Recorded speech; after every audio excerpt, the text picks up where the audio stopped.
दिवसाने आपण भेटतोय, काही घडामोडीनंतर आपण भेटतो आहोत. त्याच्यामुळे तुमच्याही मनामध्ये अनेक प्रश्न आहेत. त्या प्रश्नांची उत्तरं मलाही द्यायची आहेत. त्याचबरोबरीने आपल्या देशात, राज्यात, शहरात, राजकारणामध्ये, नागरिकांच्या जीवनामध्ये अनेक व्यथा, समस्या या त्यांना भेडसावत आहेत. त्याहीबद्दल आपल्या मनात प्रश्न आहेत. माझ्याही मनात त्या प्रश्नांबद्दल प्रश्न आहेत. पण आज मी आपल्याला एक विनंती करू इच्छितो की आज मी फक्त एकच विषय घेणार आहे. बाकीच्या विषयांबद्दल आपल्याला जर का अगदी पाहिजेच असतील उत्तरं तर आपण सोमवारी किंवा मंगळवारी जरूर भेटूया. पण हा संपूर्ण देशामध्ये जो काही एक गोंधळ, सर्वसामान्यांबद्दल अनास्था उडवलेली आहे, कोणी कोणाचं उत्तरदायित्वच नाही आहे असं जणू काय चाललेलं आहे. आणि याचं जे मूळ आहे त्या मुळावरती आता आघात करण्याची वेळ आलेली आहे. कारण संपूर्ण देश हा आज भारतीय जनता पक्षाच्या अंमलाखाली आहे. आणि भारतीय जनता पक्षाच्या सत्तेचं मूळ जे आहे, ज्याच्यामध्ये आम्ही सुद्धा सहभागी होतो, ते म्हणजे राम मंदिर. राम मंदिरासाठी जे आंदोलन झालं होतं त्या आंदोलनामध्ये अनेक शिवसैनिक सुद्धा सहभागी होते. देशातील तमाम हिंदू हा सहभागी होता. तो काळ आजही आपल्यापैकी अनेकांना आठवत असेल. आपल्या माध्यमातून ती सारी दृश्य जनतेच्या मनामध्ये खोलवर रुजलेली आहेत. कारसेवकांवरती झालेले अत्याचार, मग झालेलं गोधराचं हत्याकांड, अहमदाबादमधली दंगल, अगदी मुंबईमध्ये सुद्धा जे काही घडलं होतं, बॉम्बस्फोट असतील, आणखीन काही गोष्टी असतील, त्याच्यामध्ये हिंदूंनी बरंच काही सोसलं होतं. आणि त्या सगळ्याचं मी असं म्हणेन भांडवल करून भारतीय जनता पक्ष, जो हे आंदोलन सुरू होण्याच्या आधी संपूर्ण देशामध्ये त्याचे फक्त 2च खासदार होते आणि गांधीवादी समाजवाद हा त्याने अंगीकारलेला एक कार्यक्रम होता. तो कार्यक्रम सोडून ते हिंदुत्वाकडे वळले, राम मंदिराच्या मुद्द्याला हात घातला आणि आज देशामध्ये अगदी अमर्याद सत्ता भोगतायत. अशा या भारतीय जनता पक्षाच्या काळामध्ये राम मंदिर हा मुद्दा वेगळ्या एका गोष्टीमुळे चर्चेला जातोय, हे दुर्दैव आहे. म्हणजे असं जर का मी म्हटलं की आज जी काही दरोडेखोरी चाललेली आहे, राजकीय पक्ष फोडले जात आहेत, आमदार खासदार चोरले जात आहेत, खरेदी विक्री होते, याला ऑपरेशन नाव दिलं जाते. ऑपरेशन हे, ऑपरेशन ते. मग आता हे ऑपरेशन राम मंदिर भाजपा करते का, हा एक महत्वाचा मुद्दा आहे. आणि म्हणून मला असं वाटतं की या सगळ्या बातम्या दाखवल्या जात असतील, नसतील, बातम्या छापून येत असतील, नसतील, पण चोरी तर होते. राम मंदिरावरती दरोडा तर टाकला जातोय, टाकला गेलाय, त्याच्याबद्दल पुरावे सुद्धा दिले गेलेत. काही जणांचं म्हणणं असं आहे की त्या चोरीचा पैसा हा इतर पक्ष फोडण्यासाठी वापरला जातोय. हे फार गंभीर आहे. आणि जसं एकदा अटल बिहारी वाजपेयी म्हणाले होते, जेव्हा मी सांगितलं ना 90चा काळ होता, की अब हिंदू मार नहीं खाएगा, तसं आज मी म्हणतोय की अब हिंदू माफ नहीं करेगा. हे जे मंदिर लुटतायत, मग ते भाजपचे कोणी असतील किंवा आणखीन कोणी असतील, पण लेकिन अब हिंदू माफ नहीं करेगा उनको. जे मंदिर लुटतायत त्यांना हिंदू त्यांची जागा दाखवल्याशिवाय राहणार नाही. आणि त्याची सुरुवात आम्ही येत्या रविवारपासून करतो. येत्या रविवारी 5 तारखेला संध्याकाळी 4च्या सुमारास दादर इथे पुणे एकेकाळी जो एक कबूतरखाना होता, तिथे एक मारुतीचं मंदिर आहे. त्या मंदिराच्या समोर तमाम हिंदूंना, ज्यांना असं वाटतंय की भाजपच्या कालखंडामध्ये हिंदुत्व धोक्यात आले म्हणून ज्यांनी मोर्चे काढले होते, त्यांना सुद्धा मी आमंत्रित करतोय. पक्ष वगैरे न बघता जे राम भक्त असतील, जे हिंदू आहेत, ज्यांना रामाच्या मंदिरात होत असलेली चोरी ही सहन होत नाहीये, पण जाब विचारायचं वाटतोय, ते सगळेजण तिकडे 4च्या सुमारास जातील. मी स्वतः तिकडे जाणार आहे. माझ्यासोबत शिवसेनेचे नेते असतील, लोकप्रतिनिधी असतील, आणि मी तर म्हणेन केवळ शिवसैनिकच नाही तर तमाम राम भक्त असतील.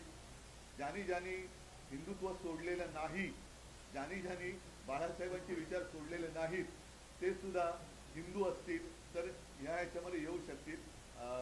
यावं आणि तिथे मग आम्ही रामरक्षा आंदोलन करतो. त्याच्यात साहजिकच आहे की रामरक्षा एक जसं पूर्वी आम्ही महाआरती करत होतो हिंदूंना जाग करण्यासाठी, आता हिंदू जागे झालेत. आता हिंदू त्यांना जाब विचारतील, तो जाब विचारण्यासाठी आम्ही तिथे रामरक्षा म्हणू, हनुमान स्तोत्र म्हणू आणि हनुमान चालीसा सुद्धा म्हणू. हे जाहीररित्या हा कार्यक्रम सुरू होईल.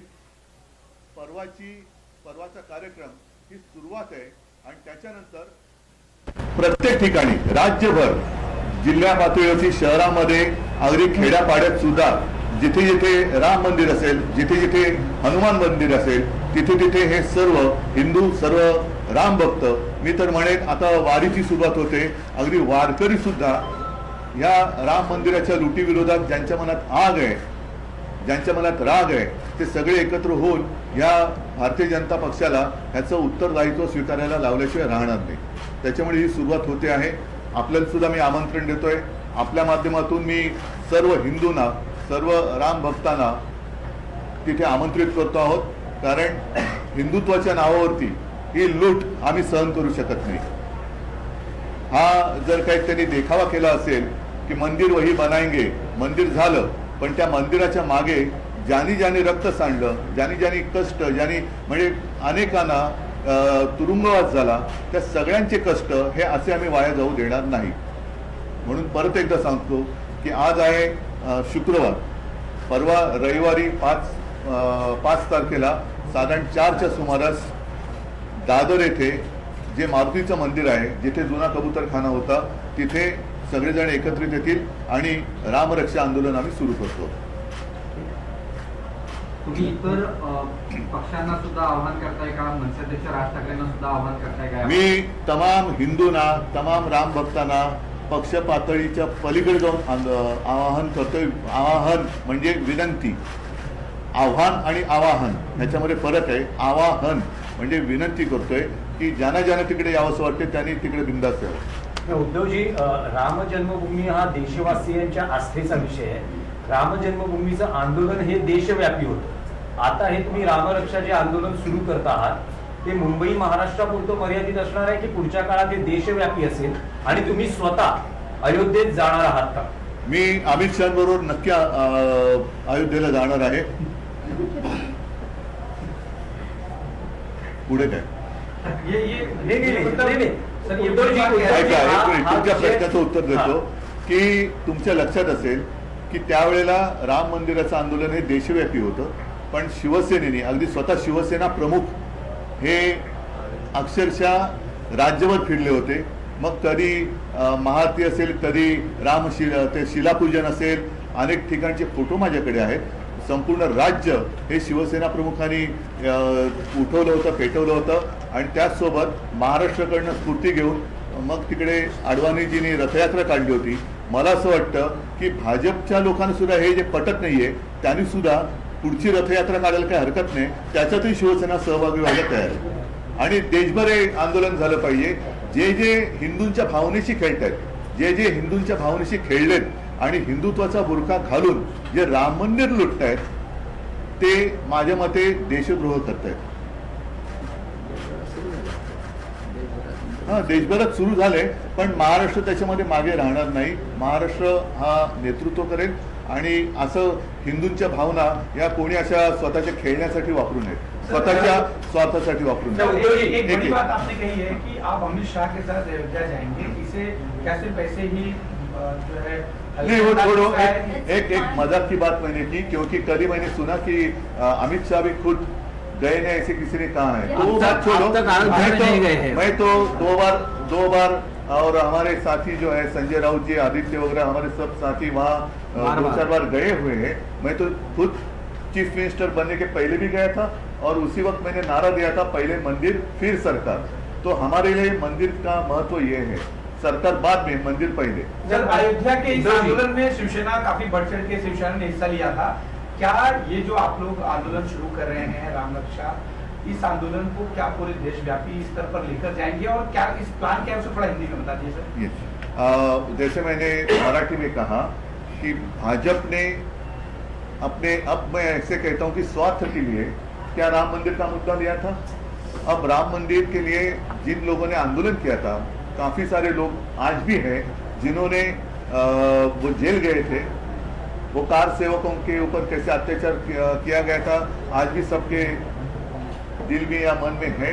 और अब उसका फायदा भाजपा उठा रही है। सत्ता तो आ गई, मंदिर तो बन गया, मंदिर भी कोर्ट के आदेश के अनुसार बन गया, तो अब जो भी मंदिर लूट रहे हैं उनको हिंदू माफ नहीं करेगा। और मैं तो कहता हूं कि मुंबई में रहने वाले, महाराष्ट्र में रहने वाले, पूरे देश में रहने वाले जो भी हिंदू है वो सारे इस आंदोलन में आए। उत्तर भारत तो ही है, लेकिन मुंबई में रहने वाले उत्तर भारतीय जो भी जय श्री राम कहते हैं वो भी हमारे साथ जुड़ जाए। जय शिवराय, जय श्री राम कहते हुए वो आए। 5 तारीख को मैं सबको आमंत्रित कर रहा हूँ, जो भी राम भक्त हैं और जितने सारे हिंदू जिनको ये सारी बातें पसंद नहीं है, गुस्सा है दिल में, वो हमारे साथ आए। और मैं इसलिए कह रहा हूँ कि उत्तर भारतीयों को भी मैं आमंत्रित कर रहा हूँ। दादर में आने वाले रविवार को 5 तारीख है, लगभग दोपहर के 4 बजे के आसपास मारुति का मंदिर है, जहाँ पहले कबूतर खाना हुआ करता था, वहीं पर एक हनुमान मंदिर है, वहाँ हम सब सारे इकट्ठा आएंगे।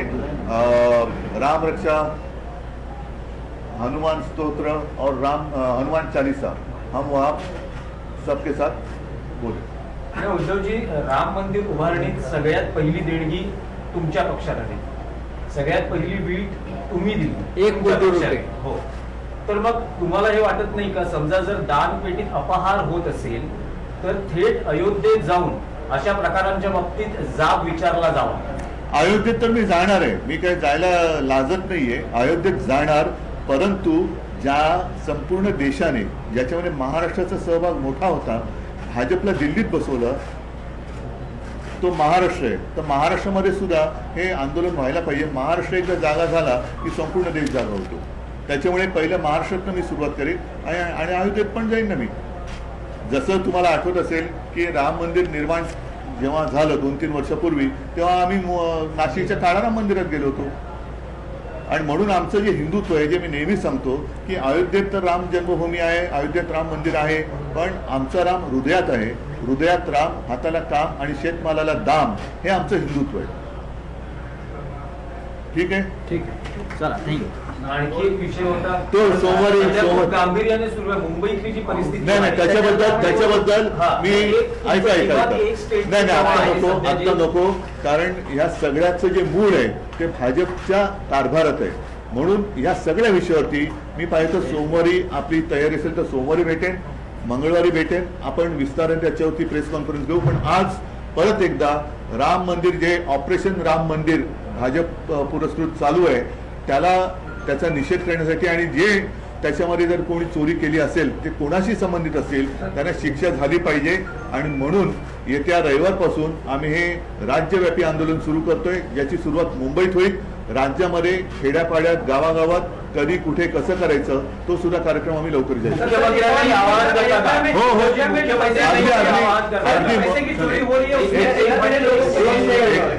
मुख्यमंत्र्यांना मी याच्यामध्ये पद बघत नाहीये. जे राम भक्त असतील, जे अस्सल हिंदू आहेत, ते मग पदाने कोणी असतील, कोणत्याही पदावर बसले असतील, त्या सर्वांनी यावं. ज्यांना रामाबद्दल प्रेम आहे आणि ज्यांना राम मंदिरात होणाऱ्या चोरीचा एक राग आलेला है, ते सगळ्यांनी यावं. सर सवाल है कि बहुत बड़े बड़े लोगों को छोड़ दिया गया है, सिर्फ छोटे छोटे लोग ही नहीं, इसीलिए नहीं, मुझे तो डर इस बात का लग रहा है, इसलिए जो मैंने शब्द का प्रयोग किया है, ऑपरेशन राम मंदिर, ऐसे नहीं होना चाहिए कि उनका बाद में सत्कार किया जाएगा और वो कहीं पर राज्यपाल और कहीं पर वो